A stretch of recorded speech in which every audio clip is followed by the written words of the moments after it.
Hi everyone, welcome to my channel. My name is Lisa Alastuey, and on this channel you will find a variety of inspirational and informational videos. So if that sounds good to you and you haven't subscribed, please subscribe.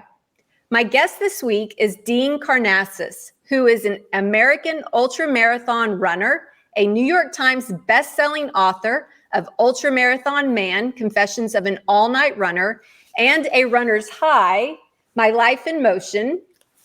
Dean has completed a number of endurance events, including running a marathon in each of the 50 states in 50 consecutive days, winning Badwater 135, running 350 miles without sleep, and running 3,000 miles from LA to NYC in 75 days. He has been named the best ESPN Best Outdoor Athlete, Competitor Magazine Endurance Athlete of the Year 3 times, and Outside Magazine's Ultimate Top 10 Outdoor Athletes. Welcome, Dean. I'm exhausted just listening to that introduction. And that's a condensed version. You have a lot more accomplishments that I didn't even mention. Well, thank you. I told you to embellish freely on the introduction, and you took me up on my offer, so thank you. Awesome, awesome. So I just got done reading your book. It was awesome. So if everybody wants to see and pick up a copy, this is what it looks like. So I want to kind of just start off with maybe the most obvious question is, why run? Why run ultra marathons? What you just held up is my 5th book trying to answer that question, and I'm not sure I've nailed it yet. But running is such a simple act, but it's also very profoundly complex. When we run, we have a relationship with nature and with ourselves as well.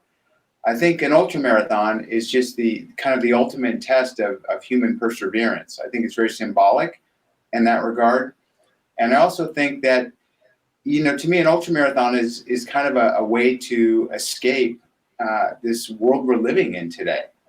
It's to me, I'm an introvert, and the world is overwhelming, and it's become, infinitely more overwhelming, more complex as technology's entered our life and everything else that we're all aware of. And for me, just to go escape from it all for 8 or 10 or 24 hours, just being out, running in nature is really rejuvenating, and it's really life affirming. So it's kind of a long-winded approach at answering your question, but hopefully there's some things in there that resonate. Yes, I mean, you did a great job explaining kind of like the other side. You talked about how people might see running as painful, miserable, hot, but you see that as perfect. Yeah, I think that, in Western culture, we might have gotten things a little bit backwards. I think that, we thought that in the absence of pain and discomfort, we'd be happy. And I think we're so comfortable, we're miserable in a lot of ways. There's not a lot of struggle. There's not a lot of, we try to avoid pain at every cost. I mean, if you watch TV, half the ads are pharmaceutical companies saying, if you got pain, try this, rub this on you, take this. So an ultra runner kind of welcomes pain and welcomes struggle, and realizes that, perhaps we're most alive when we are struggling versus when we're comfortable. Yes, you had pointed that out, that running, you questioned, is it taking years off my life, or is it adding my life to become more fuller? Can you talk about that a little bit? Yeah, I mean, people, they say to me, what do you think about when you go and run for 8 hours? And, the beauty is you're free to think about whatever you want. I think that running an ultramarathon, it holds a mirror up to yourself like no other sport. And I think that, the character, you build a lot of character running an ultramarathon, but you also reveal character. And I think to me that, ultra running tears you down, but ultimately, you reemerge kind of in a new state. And to me, it never fails that, after punishing myself and running a 100-mile foot race, over the next week or two, I almost feel like I've been reborn. So I really like that, the race itself kind of kills you, but the aftermath is a new awakening. And you've done several 100-mile races and won some for your age and category. Can you talk a lot about how when you're in that 100-mile race, how you go through lots of different things, and it can feel like sometimes a decade in 100 miles, a decade of your life? Yeah, it's almost a microcosm of life in itself, because the highs and the lows are so pronounced, and especially toward the end stages, the end stages of an ultramarathon, you can experience incredible euphoria, and then 10 steps down the trail, you feel like you can't take another step, and all you want to do is quit. So it's kind of an emotional roller coaster. And the other thing is, it's a lot of time to reflect when you're out there running. I mean, you think about all kinds of things about, you kind of relive a lot of your life, both the good times and the bad times. And, and that just seems to be a thought pattern you get into when you're on your own for so many hours. Yeah, it definitely is a form of therapy. I would put it in that category, even though you don't have a counselor there and you are just in your thoughts, and things come up that maybe you hadn't had clarity of intent on, that running gives you. Yeah, I agree completely, and I think that's part of the reason I do it. Throughout the course of a normal day, I'm just bombarded with noise, as we all are. I mean, with text alerts and Twitter alerts and everything else. For me, I don't run with a phone. I don't run with music. I just try to escape it all and just be a primordial human, which essentially we all are. Yes. Do you sometimes think you were born in the wrong era? Yeah, I think a lot of people are kind of not made for these times, and I'm certainly one of them. I'm 100% Greek, and I've started delving into classics. So starting with Homer, and and reading Aeschylus and Plato and so forth, and that era of humanity just seems like they had it all so right. And when I reflect on like ancient Greek culture compared to our modern American culture, I know that I would be much happier, living 2,500 years ago. Yeah, I think you are true testament to that, because you practice it. You don't own a car. You run everywhere, which would be like some people can't even imagine. Yeah, I mean, a lot of people say to me, "Oh, I can never not own a car. It's so impractical." And yeah, it is impractical. It's horrible. And I've had to make a lot of sacrifices. I've had to totally rearrange my lifestyle. But it's, we hear so much about environmental degradation and, this and that. And I wanted to contribute in a meaningful way. And I thought, what's one thing you can do? It's not a simple thing. It's kind of a hard thing, but stop putting exhaust from an automobile out into the world. And even with the advent of electric vehicles, let's be honest, there's a big carbon footprint involved in creating an electric vehicle. So I just decided to use my own legs instead. Awesome. So I really enjoyed your book. You definitely go through the process of, talking about and struggling with maybe some of the aging issues and being a runner, and what does father time do to the body, and how can I keep up in this decade? And I think you put it forward really well in the book. Can you talk a little bit about that? Yeah, I mean, the first book that I wrote that you referenced was called Ultramarathon Man, and that was kind of a coming of age book. Learning about this crazy sport of ultra running, and a runner's high is kind of 3 decades later. How am I still doing it? And and can I keep doing it? And can I stay relevant in the sport? Can I still get the same amount of fulfillment out of ultra running that I did when I first learned about the sport? And I think it's kind of a reckoning that anyone who's been doing something for that amount of time has. And to me, the ultimate answer is I just still love to run. I mean, I love to run for nothing other than running itself. I mean, to me, running is a form of play. And so, even though I'm not ending up on the podium, even though my times are much slower, and it's certainly a lot harder to accomplish, an ultra marathon nowadays than it was when I was, in my 30s. But I just still love it so much that, the answer came back to me: just keep doing what you love. Yes, yes. I mean, if Mick Jagger can still get on stage and do rock concerts, I think you can still keep up running into your later years, no doubt. Yeah, he's an inspiration in that regard, actually. Yeah, I think, people, it doesn't have to end. No matter what age you are, you can keep doing whatever it is. It might look a little different, but I love seeing walking examples of people defying the odds and pushing the limits and not letting age slow them down.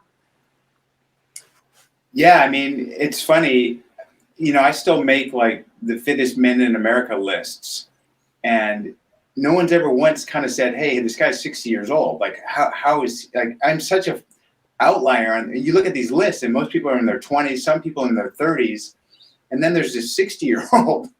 But no one really says, hey, this, how is this guy still doing this? They just kind of, there's like, oh, Dean Karnazes, yeah, he's one of these super fit, and he belongs on this list. So at some point, I'm sure someone's going to say, hold it, this guy's, he's 20 years old, 20 or 30 years older than everyone else. Like, what's going on here? Yes, yes. But you've been very consistent, and you've, have the passion for it. I think that's also kept you going and will continue to keep you going. Well, I mean, I don't compromise when it comes to training. I'm very disciplined, and I'm very committed. And, I treat my body as, trying to be the best animal I can be in everything I do. So, it's not just running, it's cross training, it's diet, it's, quality of sleep, it's daily micro habits. Just like right now, I'm not sitting down. Like I have a commitment from the moment I get out of bed in the morning until the moment I lay back down. I don't sit down.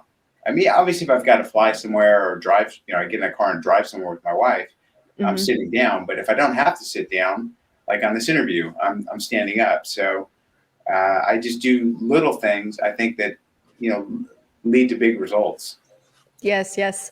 So let's talk about Western States. It's one of the oldest 100-mile races, and you had a DNF, which is did not finish in 2009, and I think it haunted you. And that's kind of what's weaved throughout the book, getting back into that race and training for it and seeing if you still have it. And can you talk a little bit about Western States and what that race means to you? Yeah, the Western States 100-mile endurance run it was the first 100-mile trail run. And it was my first 100-mile trail run as well. So it had a special place in my heart. And, I did the race 10 times, finished the race 10 times. And, went back just to, I kind of, one thing, I mean, I guess I should digress a bit. The one thing with the Western States 100-mile endurance run, it's very tough to get an entry because there's limited number of entry slots, and there's a lot of people that want to do it nowadays. So it always felt like, okay, you've done it 10 times, don't put your name in the lottery because, there's other people that have been trying for years just to do it once, give them a chance. And I almost felt selfish, getting in to do it an 11th time. And I didn't have a good race. From the very first step, I knew something was wrong. And I thought that was maybe burnout, that I was experiencing burnout. And yeah, I dropped out of a race, and I never drop out of a race. I usually have to be, taken out on a stretcher before I'll stop running. And it stuck with me. It stuck with me on a number of levels. Like I questioned, what is your commitment to this sport? Is it time to stop? Is it time to get a real job, if you will? And it came, the answer came back after, a decade. No, it's time to throw your hat back in the arena and let's do it again. And that's what brought me back. Yes, yes. So you had mentioned the lottery and the popularity of these sports. Before we get to your Western State run, I would like to ask you, why do you think it's become more popular? And can you explain the lottery system? Yeah, I think the sport of ultra running has grown because I think there are a lot of like-minded people with what I've just kind of painted a picture of my personality. I think a lot of people are drawn to difficult things because life is kind of easy nowadays. And they're also drawn to something that is a bit more primitive, that's just self-reliant. It's you and the trail, as well as, the sheer adventure of it all. I mean, think about it. Most people live in very man-made conditions. I mean, they live in a house, they get in a car, they go to an office, they go shopping. They're never really out in nature. And when you run an ultramarathon, you're very much out in nature. And there's just something primordial and something very intrinsic to who we are to watch the sunrise, to watch the course of the sun throughout the day, to watch the sun set, to watch the moon rise, to put on a headlamp and keep running, watch the moon set, and then watch the sunrise the next day, spending 24 hours outdoors. When was the last time you did that? Or most of the people listening, most of the audience right now, when was the last time you spent 24 hours outside? So, that I think is in itself is something that everyone should do. Yes. And, the lottery for some of these races is due to the fact that because they're on wilderness trails, they have a limit on how many people the trail can support. So once you cap something like Western States, at an odd number, but 369 people is as many as can ever enter the race. And you have a demand that's much higher than that. It creates this this pressure cooker of trying to get in. I think I crunched some of the numbers, and the odds of getting entry into the Western States are slimmer than the odds of getting into Harvard. Yes, and you were lucky because you initially did not get in. You are on the wait list, and you had to wait until I think like 3 weeks before to find out that you were in. So you had to, in the back of your mind, I need to be trained up just in case it comes through, but you weren't even sure if you were going to be able to get in, and you have a stellar record. Yeah, I mean, a lot of people think, holy, you're Dean Karnazes. Well, why are you entering the lottery? Why don't you just, talk to the race directors who I know, and and to the board to say I want to run the Western States. But it's not like that. Western States is, no one gets that kind of carte blanche entry, and I really respect that. I think that's what makes the sport so democratic, is that everyone is treated equally, regardless, if you're the winner or someone who's just coming in right before the cutoff. Yes. So let's talk about the breed of runners, the new breed of runners. You have definitely many decades of experience and wisdom, and have seen maybe a shift or difference. Can you talk about this new breed of runners that are coming up? I mean, in ultra running, when I kind of was in my prime, I had no idea what I was doing. I didn't know what a training block was. I was spending as much time surfing as I was running. I was running races in my board shorts. Nowadays there are highly decorated collegiate runners that are entering the sport of ultra running, and they're really fit. They're young. They're well trained. They know what they're doing. They can make a living as an ultra marathoner. So it's ushered in a new level of competitiveness that never existed when I first started in the sport. I think it's an exciting thing. I mean, I know a lot of old timers think, the sport's changed so much, but I think that still most of the people that enter an ultra marathon are doing it for their own personal experience. They have no intentions of winning. They might not even know who wins. They just want to go do it because of their own reasons and have their own experience. And the thing now with ultra running is that there are runners that are champion ultra runners that have never run a regular marathon. So it's very specialized. Where I've probably run over 300 just regular road marathons along with ultra marathons. So nowadays the top marathoners are not running ultras, and the top ultra runners are not running marathons. Interesting. And there's definitely a lot more international runners since the sport has grown, and that also adds to the popularity and making it more difficult to get into these lottery wins. Yeah, I mean, I've raced on all 7 continents twice. So, I've run in Patagonia, I've run in the Atacama Desert, I've run across Australia. I've been all over. And yeah, the popularity of ultra running is definitely increasing. And, we're starting to see a lot more people traveling internationally to races. Mm-hmm. Yes. So that brings me to a question. What would you consider maybe the top 3 prestigious races worldwide?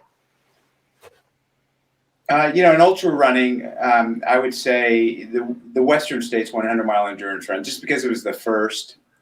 There's a race in Europe called the Ultra Trail de Mont Blanc, UTMB, which is a circumnavigation of Mont Blanc, starting and ending in Chamonix, France.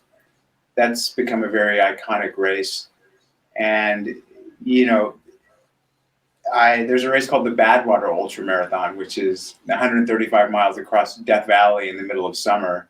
And, that will always be such an iconic and, unusual and intense event that I think that always belongs in the top 3.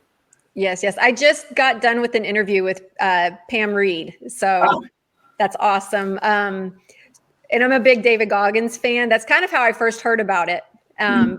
Did you meet him or know him when you were doing that race? Yeah, sure. Yeah, no, we were, I was doing it well before David started doing it, but yeah, I met him. I know David, I've hung out with him. We've raced together and yeah. You guys both come from the same stock, I would say. I don't know. I think I'm more of a lover than a fighter, but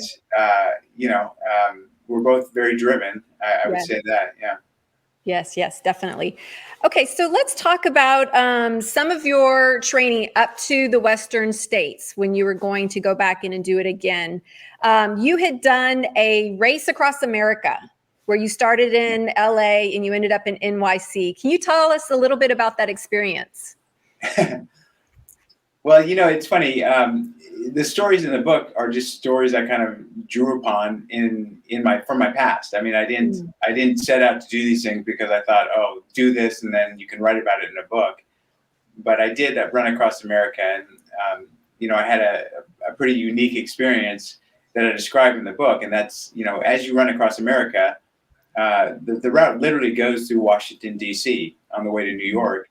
And as I was running through Washington, D.C., I got a call from the White House from the press secretary, Michelle Obama. And she said, Michelle Obama would like you to stop in while you're running across, down Pennsylvania Avenue. And she wants to say hi to you and meet you. I thought, of course, that was a prank call, but it was actually true. And so, I will never forget running down Pennsylvania Avenue. The gates of the White House open up and they waved me in. And next thing I know, I'm literally running down the hallway of the White House. Yes, it reminds me of the Forrest Gump movie. Like you are the live Forrest Gump. Yeah, it was a very Forrest Gump moment for sure. Yeah. Yes, definitely. Another cool experience that you write about is the Silk Road Ultra, and where you were a running ambassador. Can you talk a little bit about that experience? Yeah, I've been a U.S. Athlete ambassador on 3 sports diplomacy envoys, one of them to Central Asia. And I ran across 3 former Soviet bloc countries, Uzbekistan, Kyrgyzstan, and Kazakhstan, to celebrate 25 years of diplomatic relations between the 3 countries. And it was a 525-kilometer route that linked up the 3 capital cities of each of those countries. It was originally supposed to be John Kerry. I don't know if you know John Kerry, who's Secretary of State. He was a big cyclist, and he was going to ride his bike between those 3 nations to celebrate 25 years of diplomatic relations with the U.S., but he backed out. So they called me. And, they said he was going to ride his bike, but maybe you can run. So I ended up running between those 3 capital cities. And it was an amazing experience. I mean, as I describe in the book, there are not Americans there. I mean, it's very isolated and remote and wonderful. I mean, the people were incredible, and some of the stories I described, I think are kind of comical in a way. Like running across the border between Uzbekistan and Kazakhstan, and what's it like to run across a highly protected border. So I hope I gave you a glimpse into that experience. Yes, yes. And I love how you tied it all together, how running brings people together. You might not know the language, but running definitely has a community that people can get behind. I think so. I think there's so many things in this world that divide us, right? I mean, the color of our skin, the language we speak, the God we worship, our socioeconomic level, the country we live in. But when we run, it's a commonality that we share as a species, right? I mean, we all kind of put one foot in front of the other and do it at an accelerated rate, and we're running. So I've learned that it doesn't really matter, what color your skin is, what language you speak. Once you're running, you're kind of kindred spirits with the person next to you. Yes, yes. So another cool thing that I like about your story is that you really show the audience, the love and support of having a crew. Because being an ultra runner, you can't do it by yourself. You need to have a crew. And in the story or in your book, you talk about, your father's been your crew, your son, your wife, your friends. Can you talk about the crew aspect of an ultra runner? Yeah, I do a lot of ultra running solo as well, but the crew element, especially the family element, I think was really important to include in my book because family is an important part of any story, and no runner is an island, if you will. Once you start running, for 8 or 10 hours a day, it's going to impact your family, for better or for worse. So I wanted to include kind of how my relationships have been impacted with my wife, with my parents, and with my kids. And I wove that in. And, thankfully, my family's pretty colorful, as you saw, and they make for pretty good characters. Yes, yes. And for the audience that don't know, what exactly does the crew do? Yeah, I mean, the crew, you run, like at the Western states, for instance, you go run on this trail. You start at the base of a ski resort, you run up to the top of the ski resort, and then you run on a wilderness trail. And periodically, you pop out of the trail to what's called an aid station, where there's a group of people set up, with typically some food and water and so forth, so you can resupply. And, your crew is there for moral support. They're cheerleaders as well as practical things. They'll bring you change of clothing, an extra headlamp, spare batteries, your preferred type of food, that kind of thing. And, there's also something called a pacer. So at a point in a race, you can bring in someone to run with you. It's more for safety than anything else. They're not allowed to provide support, like material support. They can't give you food. They can't what is called mule for you. They're just there to watch over you and for to have some conversations with as well. And so I described kind of what it was like working with my crew and with my pacers, who are two good friends of mine. Yes, yes. I think that's interesting. You just brought up you're not allowed to provide support. Just in the news today, I read about a ultramarathoner that got in a car and lied and did the race, completed the race, and then got caught. Yes. I mean, what was her name? Rosie Ruiz. There was a famous a winner of the New York City Marathon, I think it was, and she got in the subway. Oh, yeah. I guess some people just are going to, push the limit sometimes. Okay, so let's talk a little bit about the Western State race. And, leading up to that, like I said, you found out 3 weeks before that you're in. And so then you have to get, I guess, into an athlete's mindset for it, or you already wired, don't have to really prepare yourself mentally. Yeah, no, I mean, I always pride myself in being in shape enough that I could go run a 100-mile race and at least get to the finish line, maybe not in my best time, but I always have some baseline of level of fitness, and I kind of knew in the back of my mind I might get into Western states, with the the way the lottery works. But I also thought honestly that when I thought about the book, what stories would kind of have some dramatic tension, if you will, and that was one kind of mechanism that seemed to work, and that's why I chose to include that in the book.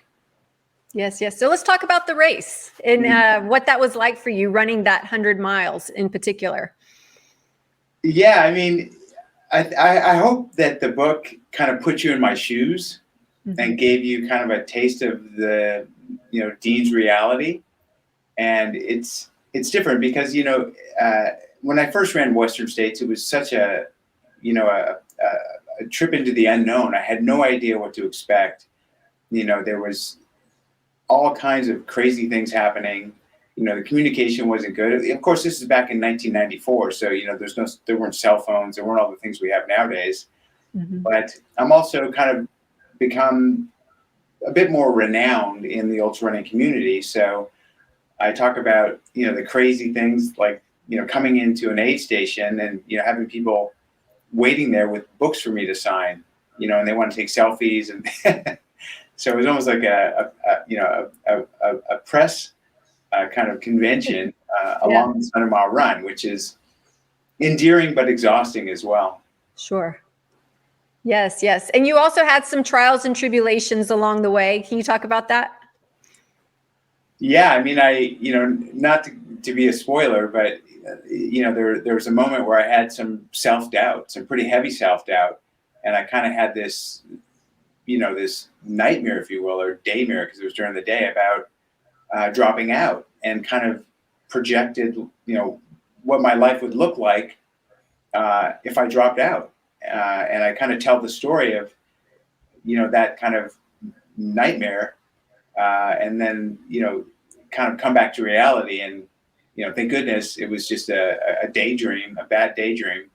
And yes, that was one of my favorite parts of your book. I'll be honest. I mean, I was reading it, I was like, no, don't drop out, don't drop out. But then I saw how you were very self-reflective and had an epiphany in that dark time. And then you came out of it. And I thought that was a really good, metaphor for life. And also just showing how powerful running can be, not just, the physical wins and all that type of stuff, but the mental fortitude and the lessons you can learn during running.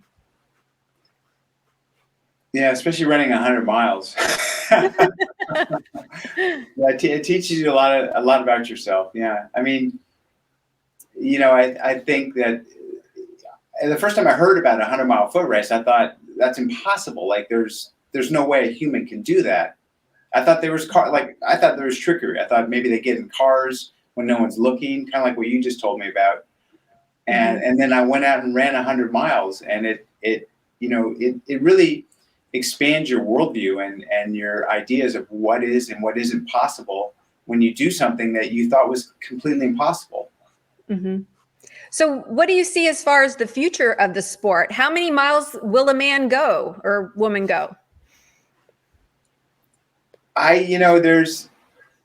think there's very, the biggest limits in ultra running are between your ears. So I think that, if we can just get out of the way of our preconceived notions of what is and isn't possible. I mean, I think someone could probably run 500 miles. I know you can train yourself to sleep on the run, as I've fallen asleep on the run before myself. So I think it's, going that distance is largely about sleep deprivation and how to manage that. But I think maybe someday someone will run 500 miles. So wait a minute, you fell asleep and was running at the same time. Yeah, it's happened to me a few times. I've woken up, running down the road thinking what just happened, and realizing, oh my, you're falling asleep and you're just continuing to run. So instead of sleepwalking, you're sleep running. Yeah. Wow, that's amazing. But yeah, it's interesting, because this is a sport that pushes the limits. I mean, you guys are like, frontiersmen, you're entering new territories. I mean, if you look at the history of running, they didn't think women could run a marathon. I mean, we've come a long way. Yeah, I mean, you use the term frontiers men, but it's, I think, just as much frontiers women. The women in this sport are, I mean, you just interviewed Pam Reed. She's incredible. And the women in this sport are, I mean, they're dominating. And, this is one of the rare sports where, women and men start at the same starting line. There's no, doubles court for the women or any, the women's tees where it's shorter to the green, like in golf. I mean, this is everyone starts at the same finish line. And it's not unusual for a woman to win a race outright, literally beat everyone. Not, it's happened. Pam Reed beat me at the Badwater Ultramarathon, the most grueling foot race on earth. People say, well, you won. No, I didn't. I came in second. I won the men's division one year. Pam Reed won the race outright, and she deserves to be the winner overall. So it's to me, that's an element that never gets talked about that much, but women in ultramarathoning are incredible. Yes, I read in your book somewhere around, is it 195 miles that women tend to have an advantage over men? Why is that? There's a lot of speculation why that is. Some think that, that women have higher levels of estrogen, which is better at numbing pain. There's other theories that women typically have higher percentage of body fat. And when you've run that far, you're starting to burn a lot of your stored body fat. And then, there's my wife's version, and that is just, we're just more patient than you men. You see a lot of men during a 100-mile foot race take off like it's a 100-yard dash. And by the midway point, they're done. Where women just seem to be a little more prudent in their approach. And that's a very broad generalization, but I think that's true in some regard. Yeah. Pam was telling me that she has one speed, more or less. And what about you? Do you have just one speed when you do your 100-mile race, or is it vary? Yeah, it depends on the race. I mean, I've seen Pam at that one speed, and she is unstoppable. She gets into this little zone, and I mean, she just disappears into that for 5 or 6 hours, and just at that same clip. So I tend to be a little more sporadic. Yes. So let's talk. Going back to Western states, and you went through the race. What was it like? I guess the redemption. You had a DNF, and then you came back, and then you completed it. Can you talk about how you felt when you finished? I felt self-satisfied that I reached the finish line. But, as I talk about in the book, it was really the journey that was, where it was lived. I mean, crossing the finish line and, getting another buckle, it was satisfying for sure. But, the experiences I had along the way with my parents and with my friends, Kim and Topher, and with my son, Nicholas, that was really the magic of the whole thing. Yes. That's another thing. People do these races not for, a buckle necessarily, not for money, because there is no money typically. And they're doing it for, like you say, the experience. Every mile, I think, has a lesson and is, can be very sentimental. Yeah. I think, certain people do ultra marathons for different reasons, but I think when you get right down to it, I don't see a lot of chest pounding going on with ultramarathoners. I think most ultramarathoners are fairly humble and understated. They don't run a 100-mile race to go brag. I just ran a 100-mile race. They do it for themselves. Mm-hmm. Yes. So let's talk about post-race depression. Is that something you've ever had to deal with? Yeah, I mean,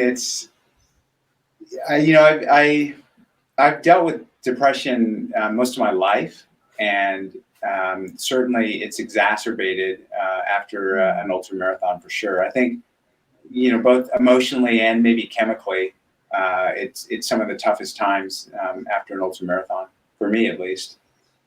Yes. It's strange. I had mentioned to you before our call that I did my first 50K. I'm in no category an ultra marathoner, but I wanted to have that experience, and I walked a lot of it, but I felt like I was in pain for about 3 days after.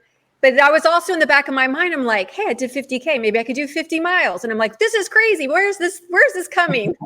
I imagine this is what ultra marathoners feel like. They always like in the back of their mind, next.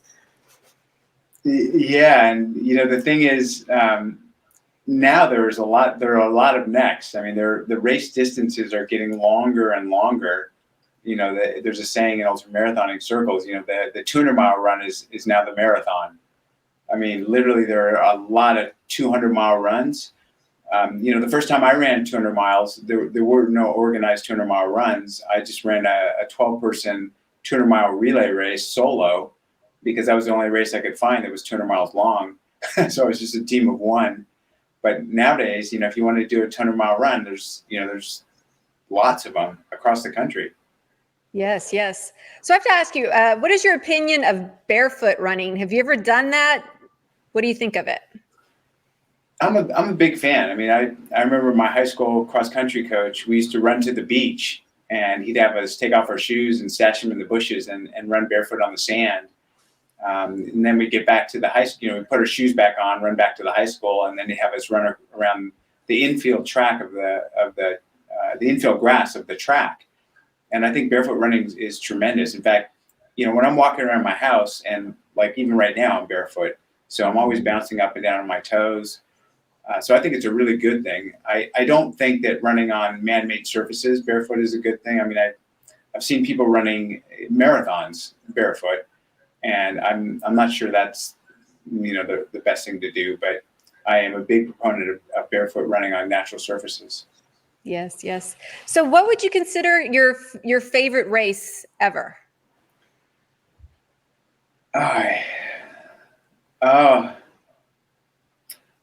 There's a race in Greece. Again, I'm 100% Greek, and it's called the Spartathlon, and it traces the footsteps of the original marathoner, Phidippides. And it's a race from the base of the Acropolis in Athens to the city-state of Sparta. And it's a 153-mile race, and it's a 36-hour cutoff. And, just because that's where my heritage is from, I think that's probably my favorite race. Oh, that's awesome. They always say you should go back, especially as Americans, since we're not, from here, always go back and trace like your paisanos, your home countries, and visit them. I just think that's awesome. So let me ask you about, let's see here. Okay, is there any race? I know your resume is very comprehensive. Is there any race out there that you would not do, and why?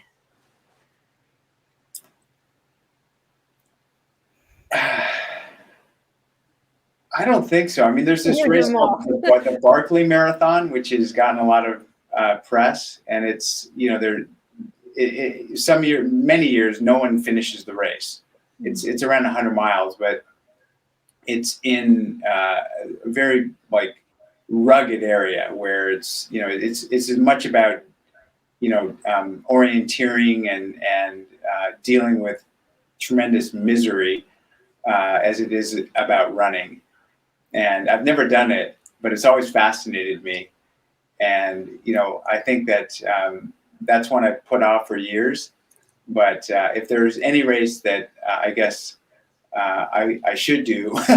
Oh, you should do. Right. That would be the race, the Barkley Marathon. Okay. So we had first made contact last year, and you had just experienced an encounter with wildlife and got injured. Can you share a little bit about that experience? Yeah, I was running a race almost in my backyard. So here where I live, just north of San Francisco, and I was at 2 a.m. I was running down a trail, and I opened a bar, energy bar to eat it, and a coyote jumped out of the bushes. I'm sure trying to grab the bar, and knocked me over and scared the heck out of me. It was on a trail that I've run for the past 30 years. I've seen, coyote spottings here where I live are almost a daily occurrence. I mean, there's coyotes everywhere. Usually if you hear about an attack, it's on a pet. of some sort. But people are, as I've learned, subsequent to that encounter, people have been feeding coyotes in that area because they want to get an Instagram, a selfie, feeding a wild coyote. So I learned that the hard way that's just not a good practice. So it was frightening, and it happened, and isolated and unexpected and weird, and yeah. Well, I'm definitely glad you're okay and that you're back to running. But I guess if you do any type of trail running, you're going to have to deal with lots of elements, not just wildlife, but the terrain, the weather. Can you talk about the trail running elements and how you handle them? Yeah, I mean, wildlife is certainly an element. I've seen lots of rattlesnakes on the trail. I've had an encounter with a bear. I read just last week, a runner in Italy was attacked and killed by a bear on a trail. On the Western States trail around mile 85, there's a commemorative bench that a woman who was training for the race, the first year I did it in 1994, she was attacked by a mountain lion right at that spot, and she was killed. So yeah, wildlife is a factor. It doesn't really worry me. Like, I don't think about it too much. I just think it's a factor. Certainly the elements. I mean, I've run a marathon to the South Pole, which is the coldest place on Earth. So certainly the elements, are something that fascinates me, both, running across Death Valley and running a marathon to the South Pole. So I don't know. I kind of just love the rawness and the realness of it. Yes, yes. So what do you have planned next? I have a 100-miler next weekend. Which one are you doing? It's called the Canyon. So it's up near Western States. Some of it is on the same trail as the Western States, but it starts in a town called Auburn. And I really like it because most ultramarathons in the U.S. are kind of out in the middle of nowhere. And, if you go to Europe, the one race I mentioned called the Ultra Tour de Mont Blanc, UTMB, it starts in the town of Chamonix, and it's great because all the town people come out and there's a big celebration, and finishes in the same place. And this Canyon's 100-mile race starts in Auburn, which is kind of an iconic town at the foothills of the Sierra Nevada, and it finishes in Auburn. So I'll be doing that, and then heading over to Greece. I started a running tour company, so basically foot tourism, and it's called Greek Running Tours. And we have guided runs throughout Greece, and they're not competitive runs. They're not timed. It's more of a way to see the sights and experience the culture of Greece on foot. So, the runs are between 6 and 11 miles, but, over the course of 5 or 6 hours or 7 hours. So it's not a fast pace. And, we run up into this village in Crete, and, we visit a lady's house who makes bread, like traditional Greek bread. We have a bread making lesson. There's olive pressing, and, the accommodations are like 5-star luxury hotels with massage services at night. So it's not a hardcore running event. It's more of a luxury event, and the running is kind of just an excuse to eat the food. Oh, amazing. So what is the website? I'll put it down in the description box too. It's just GreekRunningTours.com. Okay. Yeah. Oh, that's so awesome. So you're definitely staying busy. I think it's very cool that you were able to turn your passion into a profession. Not everybody can say that. And I know that probably was scary in the beginning, and you probably had long talks with your wife about doing that. Can you talk a little bit about that? Yeah, I mean, I'll never forget, coming into the kitchen and telling my wife I was going to quit my job and become an ultramarathoner. I had no idea how I was going to make a living. I mean, and I had a very comfortable corporate job in San Francisco. I mean, I was I had a good paycheck. I had stock options, a 401k matching, healthcare benefits, and I was going to throw all that away and become an ultramarathoner. And she looked at me, she said, "I wonder what took you so long." So she's been very supportive. I'm lucky in that regard. But what was that moment for you to take that leap of faith? What was that conversation in your head? There was a lot of self-doubt, a lot of fear. Yeah. And, I mean, honestly, I feel the same way now. In fact, I even feel even more self-doubt and fear now than I did then. I mean, it was a tough life choice. Here I am 30 years later. I don't have a pension plan. I don't have, I've stocked away as much money as I can, but, I've largely given myself over to following my passions. And my passions, they're not high paying. This is not a high paying vocation. Mm-hmm. So, but some of it, I think, is I like having that pressure. I've come to realize that I don't like being comfortable. And I like kind of being scrappy and never quite knowing how things are going to work out. And the emotions of that, the more things you try, the more you fail and the more you get rejected. And, people think, oh, you're Dean Karnazes. Geez, you've done all this stuff. I mean, anything you want to do, the world is your oyster. And it's just not the case. I work and I grovel and I grind. And I think I kind of enjoy it. Yes, yes. You know that how they say there's a cost to doing everything and a cost to doing nothing. And I think, you had to be true to yourself. You wouldn't be fully, I don't know, actualized, happy if you just stayed in your job that you had to go this way, even if maybe the pay was going to be less. You just going into the unknown. Yeah, I mean, we each navigate our way through life, and people say, "Do you have regrets?" And yeah, I mean, I think that I was saying that the tears of every old man are laced with regrets, and I think if you don't have regrets, you didn't experiment enough and you didn't try enough things. Mm-hmm. Yes, yes. Well, do you think this younger generation of runners have it easier since they got social media and they've got sponsors compared to when you were coming up?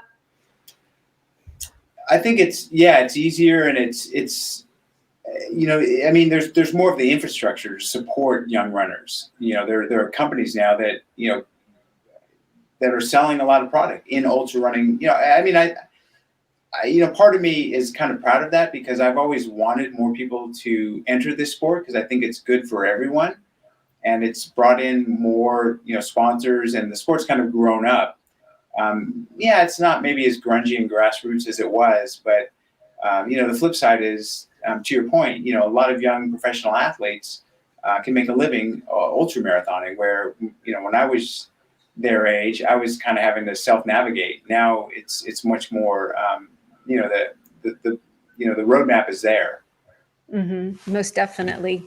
Well, we're getting here toward the end. Do you have any final thoughts you'd like to share with the audience with regards to your book and anything that we talked about today? I mean, I hope more of the audience decides to read my book. Let me ask you, was it what you expected? I went in with no expectations, so It was great. And if you were not a runner, do you think you would enjoy the story?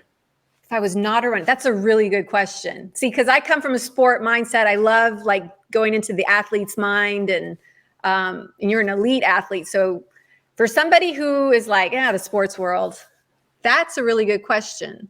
I think it would be illuminating for some, and for others, they may not get it. They just aren't going to get it. Yeah, I'm always surprised at how many non-runners I get messages from saying, wow, I had no idea what you guys do. That was so fascinating.